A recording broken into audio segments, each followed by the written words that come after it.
මේ ඉන්නේ සානක. පොරට තාම වයස අවුරුදු 12යි. ඉස්කෝලේ 7 වසරේ. ඔක්කොම හොඳයි. තියෙන එකම ප්‍රශ්නේ සානක කියන්නේ උපංගෙයි මෝඩෙක්. එක දවසක් තාත්තේ ඉස්කෝලේ ටීචර් කිව්වා විවාහය කියන එක ගැන වාක්‍ය 10ක රචනාවක් ලියන් එන්න කියලා. විවාහය ගැන රචනාවක් මේ 7 වසරේ පොඩි එකෙක්ගේ? සානකගේ තාත්තා ඉතින් සානකත් එක්ක විවාහය ගැන රචනාව ලියන්න පටන් ගත්තා. වාක්‍ය 10ක රචනාව. සානකගේ ගෙදර ජීවත් වුණේ සානකයි තාත්තයි සානකගේ සීයයි. සීයා හිටියේ ලෙඩ ඇඳේ. කොයි වෙලෙත් සීයාට මල පහ මුත්‍ර යනවා ඇඳේදිම. දැන් සීයාට වයසයිනේ. ඒ විදිහට ටිකක් තිබ්බනම් ඇතිනේ. තව එක වාක්‍යයක් ඕනේනේ.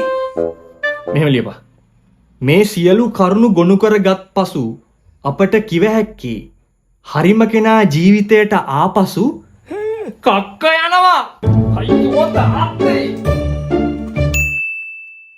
සුබ උදෑසනක් ළමයින්. මම විශ්වාස කරන මම ඊයේ ලියන් එන්න කියපු රචනාව ඔයාලා හැමෝම ලියාගෙන එන්න ඇති කියලා. අපි එක්කෙනෙක් එකක් කියමු. සානක පුතා කියන්න බලනවා ලියන් ආපු රචනාව.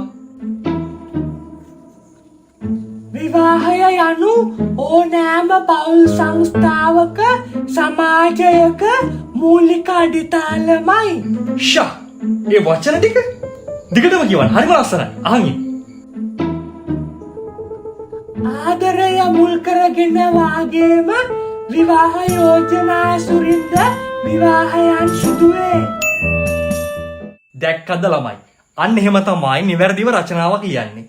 වචන පාවිච්චි කරලා තිනවා හරිම ලස්සනයි සානක. හරියට මුල මැද අග ගොනු කරලා තියෙනවා. තව වාක්‍ය තියනවද පුතේ? අන්තිම වාක්‍ය සර්. කියවන්න. ඒකත් කියවන්න. මේ සියලු කරුණු ගොනු කරගත් පසු අපට විශ්වාස කළ හැක්කේ හරිම කෙනා ජීවිතයට ආපසු කක්කා යන බවයි. ඈ? කක්කයනවා? එහෙම තමයි තාත්තා කිව්වේ. ජීවිතේ හරිම කෙනා හම්බුනාම කක්ක යනවා? පේනවනේ තත්ත්වේ. අම්මු මෝඩය කියන්නේ නිකන් නෙවෙයි. කාලයත් එක්ක සානක ලොකු වුණා. සානකගේ සීයා නැති වුණා. සානකගේ තාත්තත් වයසට ගියා. හැබැයි සානකගේ මෝඩ වැඩවල කෙලවරක් තිබ්බේ නැහැ. සානක වහින්න වගේ යන්නේ. ෆෝන් එක පොපින් නැතු ගිහලා වෙලෙත් රෙදි ටික ගෙට ගනි. යකෝ තෝ රෙදි ගෙට ගත්ත හැටිද? මගේ අර හොදපු කලිසම් ටික ඔක්කොම තෙමිලා. ඉතින් රෙදි විතරනේ ගන්න කිව්වේ. මං ඒව නම් ගත්තා.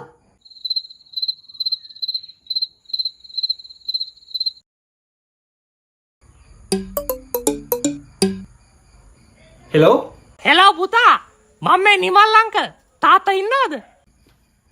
ඔව් අංකල් ඉන්නවා.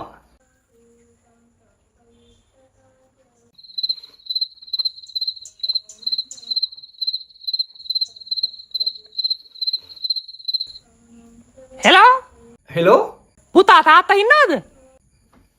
ඔව් අංකල් තාම ඉන්නවා.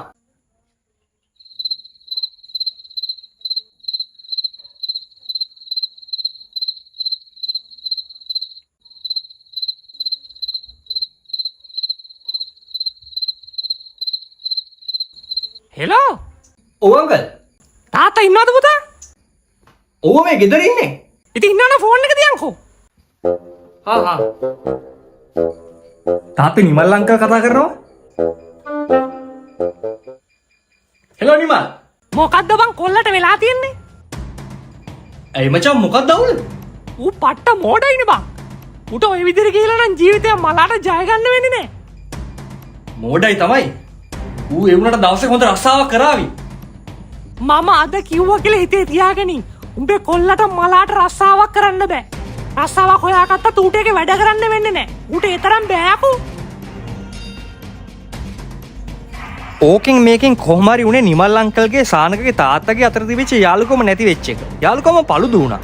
කාලය ගත වුණා. සානක ජොබ් එකකටත් ගියා. තාත්තේ මට අද මගේ පළවෙනි පඩිය හම්බ වුණා.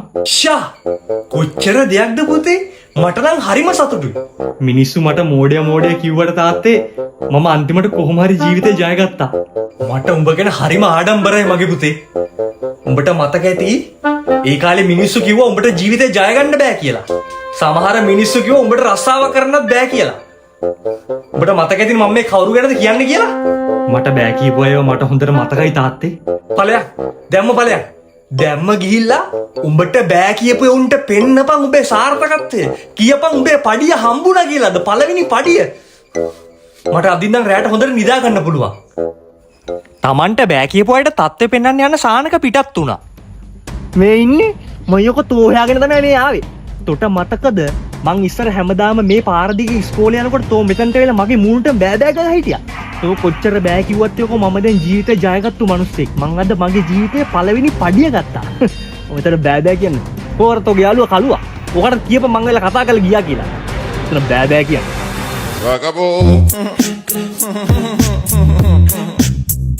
Se acabó. Free drinks in the house.